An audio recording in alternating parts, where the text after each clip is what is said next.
আল্লাহ আমাদের সেই কঠিন দিন থেকে বাঁচার তৌফিক দান করুক, আমিন আমিন। নড়াচড়া করিয়েন না, আমি অনেক হাদিস কোরআন বলবো, আপনি চুপচাপ মেরে বসুন। আর যদি ভালো না লাগে আপনি আস্তে আস্তে করে চলে যাবেন, কাউকে ডিস্টার্ব করবেন না, এটা আপনার কাছে অনুরোধ।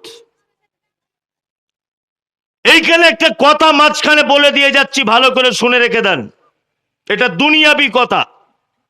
তাহলে এতক্ষণ পর্যন্ত আপনাদেরকে কিয়ামতের মাঠ সম্পর্কে বলতে গিয়ে বললাম, ইব্রাহিম ইয়া নফসি, দাউদ ইয়া নফসি, ইয়াহইয়া ইয়া নফসি, জাকারিয়া ইয়া নফসি, পৃথিবীর বড় বড় নবীগণ ইয়া নফসি করবেন, কেউ কাউকে বাঁচাতে পারবেন না। বাঁচাতে পারবেন না। ইব্রাহিম আলাইহিস সালাম নবীদের মধ্যে দ্বিতীয় পর্যায়ের সম্মানী মানুষ। তিনি কিয়ামতের মাঠে দাঁড়িয়ে থাকবেন, নিজের পিতাকে দেখতে পাবেন, নিজের পিতাকে, যে তার বাপ বড় বিপদে আছে। ইব্রাহিম আলাইহিস সালাম তখন বলবেন, আব্বা তোমাকে কি আমি বলিনি যে তুমি আমার দিন গ্রহণ করে নাও, তাহলে কিয়ামতের দিনে পরিত্রাণ পাবে? বাপ তখন বলবে যে হ্যাঁ বেটা, এখন থেকে তোমার দিন গ্রহণ করে নিলাও। তখন ইব্রাহিম আলাইহিস সালাম বলবেন, এখন আর কোনো উপায় নেই যে। তখন নবী ইব্রাহিম বড় দুঃখ কণ্ঠে আল্লাহকে বলবেন, আল্লাহ তুমি বলেছো তোমাকে কোনোদিন ইব্রাহিম অপমান করব না, এর থেকে আর কি অপমান হতে পারে যে আমার সামনে আমার পিতা আজকে জাহান্নামে যাচ্ছে। আল্লাহ সুবহানাহু ওয়া তাআলা বলছেন, ইব্রাহিম যারা ঈমান আনেনি তাদের সঙ্গে তোমার কোনো সম্পর্ক কে নাই।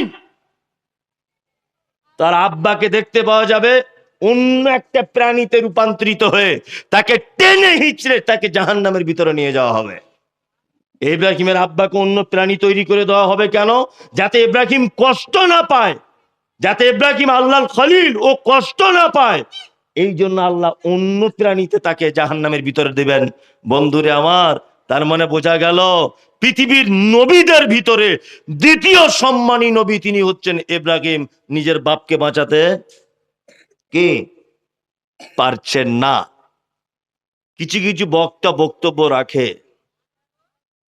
বলে না যে আমাদের পীরের মুরিদ হলে জান্নাত চলে যাবে, সবাই আমাদের হাতে বায়াত হও, বলে একটা বড় চাদর ছড়িয়ে দিল, সবাই চাদরে ধরো, কলেমা পড়ো আর বায়াত হও। কাঁচা কুঞ্চি করে তোমার পীরের পাছার চামড়া তুলে দিতে হবে, বিয়াদব কোথাকারে। পৃথিবীতে একটা নবী তার বাপকে বাঁচাতে পারছে না, একটা নবী বাঁচাতে পারছে না তার বাপকে, কি করে তোমার পীর সাহেব বাঁচাতে পারে? আশ্চর্য ব্যাপার।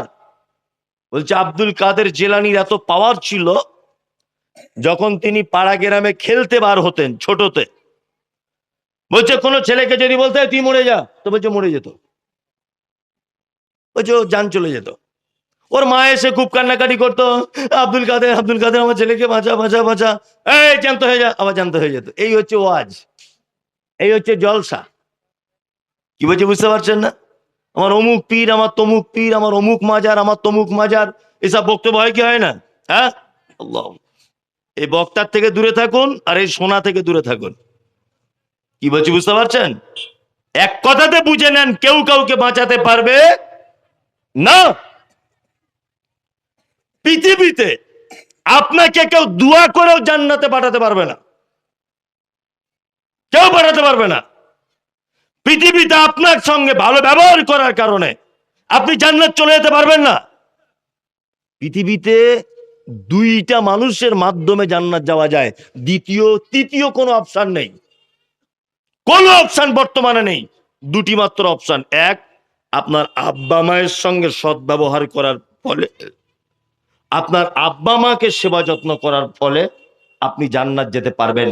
পৃথিবীতে তৃতীয় কোনো অপশন আর মানুষকে সেবা যত্ন করে বা মানুষের দোয়াই দিয়ে জান্নাত যাওয়া কে যাবে না। চলুন আর একটা সূরাতে আল্লাহ তাআলা জাহান্নামীদের একটা লিস্ট করছেন, সেই লিস্টটা আপনাদেরকে বলি। আল্লাহ বলছেন, আরাইতাল্লাযী ইউকাজ্জিবু বিদ্দীন।